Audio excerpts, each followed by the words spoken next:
नमस्कार दोस्तों, एक बार फिर से स्वागत है आप सभी का हमारे YouTube चैनल ग्रामीण कोचिंग क्लासेज में। पिछले 2 वीडियो में हम संसद के 20 क्वेश्चन कर चुके हैं। अब बात करेंगे आज के 10 प्रश्नों की। तो चलिए हमारा आज का वीडियो शुरू करते हैं।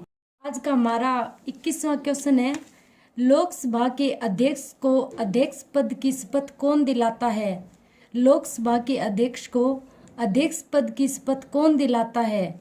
राष्ट्रपति, प्रधानमंत्री, उच्चतम न्यायालय का न्यायाधीश, उपयुक्त में से कोई नहीं। तो इसका सही आंसर होगा ऑप्शन डी, उपयुक्त में से कोई नहीं। क्योंकि जो लोकसभा का अध्यक्ष होता है वह लोकसभा सदस्य के रूप में पहले ही शपथ ले चुका होता है, इसलिए वह लोकसभा के अध्यक्ष के रूप में शपथ ग्रहण नहीं करता है। हमारा अगला प्रश्न है, राजस्थान में लोकसभा की कितनी सीटें आरक्षित हैं? राजस्थान में लोकसभा की कितनी सीटें आरक्षित हैं? ऑप्शन है 4, 3, 7, 10। तो इसका सही आंसर होगा ऑप्शन सी, 7। लोकसभा की राजस्थान में 25 सीटें हैं, जिसमें से 7 सीटें आरक्षित हैं, 4 एससी की और 3 एसटी की। अगला प्रश्न है, निम्न में से कौन सा कथन राज्यसभा के बारे में असत्य है? निम्न में से कौन सा कथन राज्यसभा के बारे में असत्य है? ऑप्शन है, राज्यसभा की चुनाव संबंधी शक्तियां लोकसभा के बराबर हैं। इसके सदस्य अपने में से ही एक सदस्य को उपसभापति के रूप में चुनते हैं।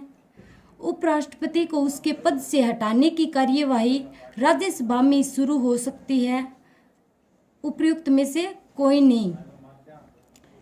तो इसका सही आंसर होगा ऑप्शन ए।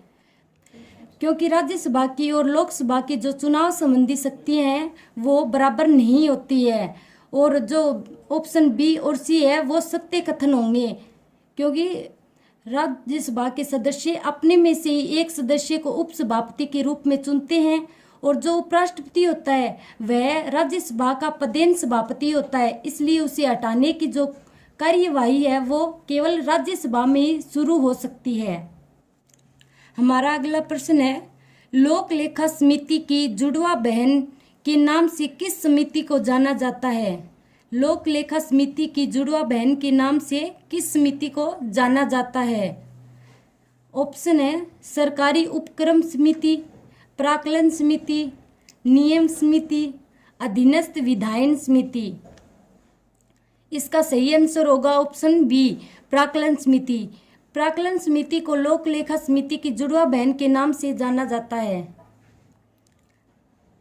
अगला प्रश्न है, वित्त विधेयक को पेश करने के कितने दिनों के अंदर राज्यसभा को स्वीकारना पड़ता है? वित्त विधेयक को पेश करने के कितने दिनों के अंदर राज्यसभा को स्वीकारना पड़ता है? 60 दिन, 14 दिन, 90 दिन, 120 दिन। इसका सही आंसर होगा ऑप्शन बी, 14 दिन। वित्त विधेयक लोकसभा से पारित होने के बाद राज्यसभा को उसको 14 दिन के अंदर पारित करना पड़ता है। यदि वह 14 दिन के अंदर उसे पारित नहीं करती है तो वह स्वतः ही पारित माना जाएगा। हमारा 26वां क्वेश्चन है, निम्नांकित में से कौन संसद के किसी भी सदन की कार्यवाही में सहभागी हो सकता है?